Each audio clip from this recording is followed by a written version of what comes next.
Everybody my age, or around my age, has fond memories of playing the Oregon Trail. I promise. This game was developed by the Minnesota Educational Computing Consortium. I didn't make that name up. It's kind of awesome, actually. The game was designed to teach kids about the realities of 19th century pioneer life on the Oregon Trail. It's fun.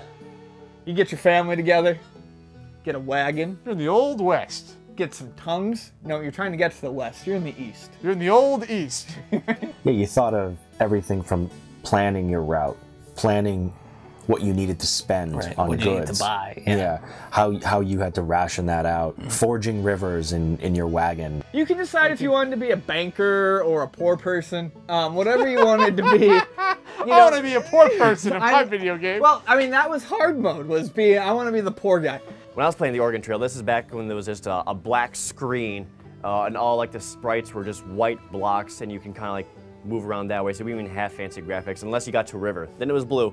I remember how fun it was to do the hunting, the terrible hunting. Like, there would be like these crazy buffalo and stuff walking by, and you'd have that little pellet gun, and you'd be firing at them, trying to just kill all these animals as they walk by.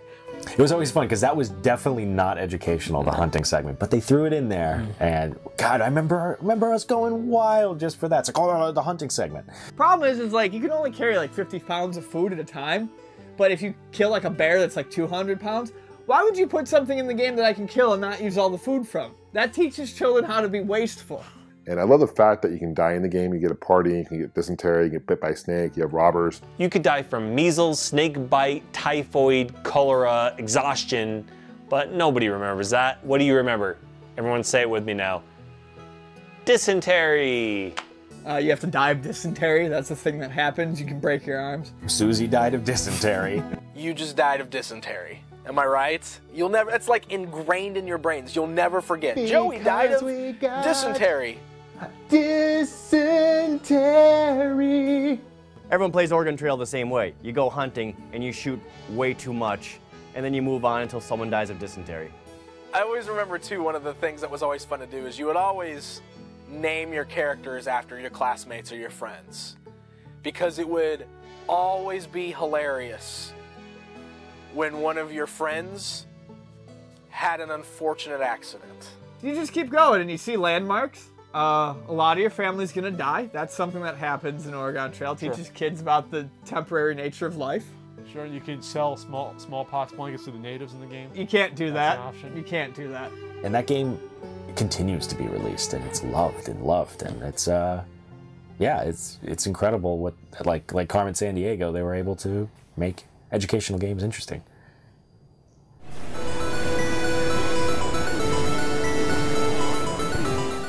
So around this time we start to see games that really are going to define future, types of this genre, and Gradius by Konami is definitely one of those games that helped shape what the horizontally scrolling shooter was going to become.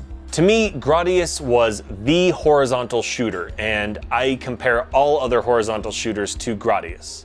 In the game, you controlled the ship, the Vic Viper, and essentially you just had to blast through these areas that were just filled with enemy ships.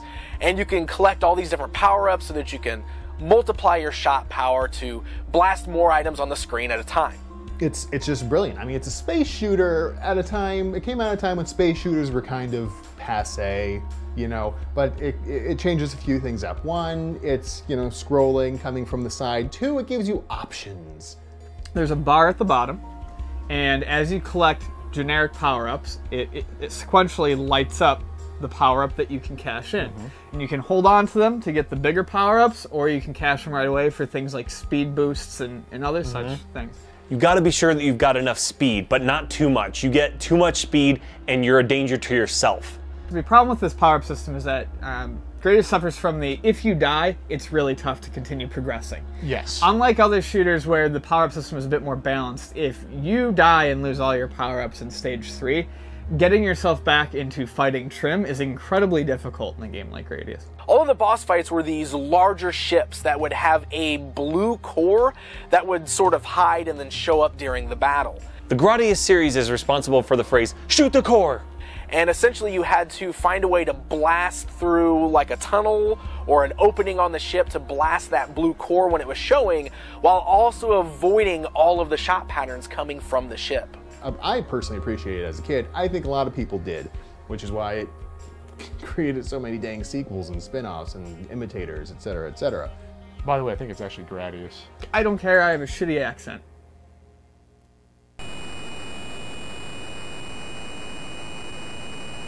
F-15 Strike Eagle is, you guessed it, an F-15 Strike Eagle combat simulator.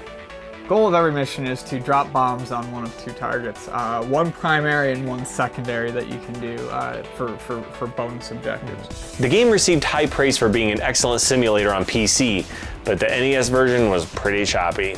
I mean, there were later console ports, but the computer versions were vastly superior. Microprose in the mid to late 80s was the largest publisher of computer military simulation games, and F-15 Strike Eagle was one of the first and one of the best. It starts to show video games don't have to be just about pew pew pew and the blowing up of the crap. It can be about truly engaging simulations. And Sid Meier, definitely one of those, you know, founding fathers of the genre.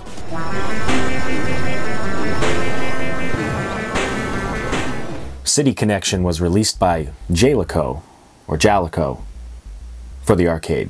In City Connection, you are a car, and you must drive from city to city. Now, in this world, cities apparently consist of multi-tiered layers. City Connection is kind of Pac-Man-ish, like Crush Roller, but it plays more like Mappy, jumping from level to level, and the point is to kind of paint the levels with your car. And the car is always moving, but you have the ability to kind of rotate around and turn and jump up onto the different platforms. So making the car jump around and learning how to stop on a dime and turn and make the jumps up to the higher levels, make the straight jumps across, is where the strategy comes in. There's enemy cars that you would have to, I don't know, really avoid and sometimes bump out of your way.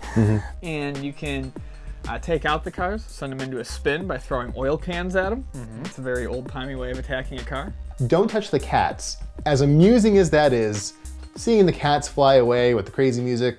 If you hit the cat, the German song The Flea Waltz plays, which in Japan is called Neko Hunjata, which means I stepped on the cat. They must be intoxicated because they are standing right in the middle of traffic waving flags as if to say, come hit me. But if you hit them, you're the one who dies. The cats go flying. It's like you just drove straight into a bull moose. It's like taking a field trip across America in your crazy jumping car. And now the forgotten video games of 1985. Pat here with the forgotten video games of 1985. B-Wings, Data East Average Vertical Shooter.